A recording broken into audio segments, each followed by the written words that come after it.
What if excellence wasn't just for the elite? What if excellence was for everyone? Because in the last decade that I've been researching and studying leadership and peak performance, there is one thing that the best organizations do to succeed, and that is create a culture of excellence. Excellence isn't about the outcomes. Excellence is who we become in pursuit of our goals. And by the end of today, you will know how you can cultivate excellence in the everyday, in you, and in your team. I was so convinced I was the least athletic human on the planet. I got cut from badminton. Isn't that just like tennis for people with weak wrists? Anyone can show up when things are easy, when there's momentum, when there's visible progress. But the true champions, they show up even when things are hard, even when things are a little bit boring, even when they're short-staffed, even when a competitor opens a store down the street. Because excellence isn't about outperforming the people beside you. Excellence is about outperforming who you were yesterday.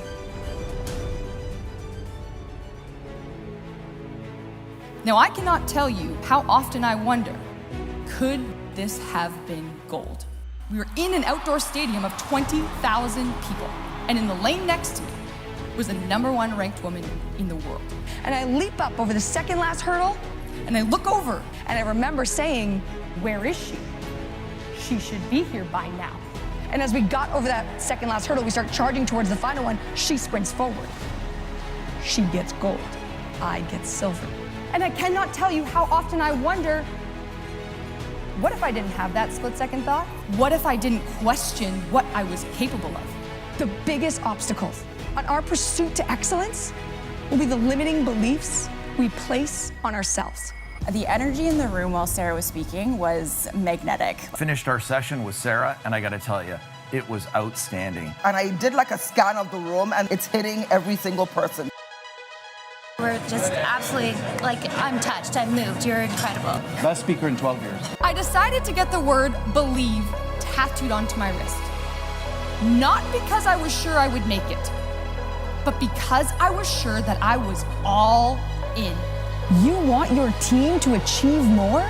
Then believe they are capable before the result. Because in order to achieve anything truly great, you first have to believe you can. Go all in.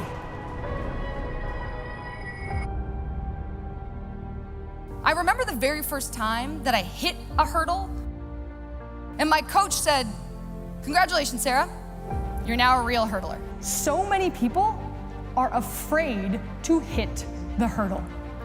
Think of all the world-class runners that could have been Olympic hurdlers who won't even try it. And so many of us do this in our own lives. We're so scared of looking stupid, of falling down, of making mistakes, embarrassing ourselves, that we won't lean into our strengths. We won't try something new because what if it doesn't work out?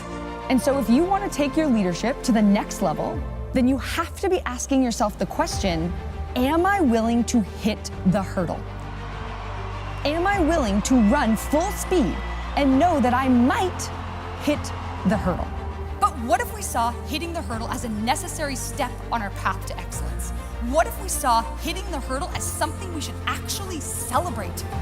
Because hard work won't always lead to success, but being resilient, choosing to get back up, that will always help you find your next opportunity for success. Excellence is contagious. So what are you modeling?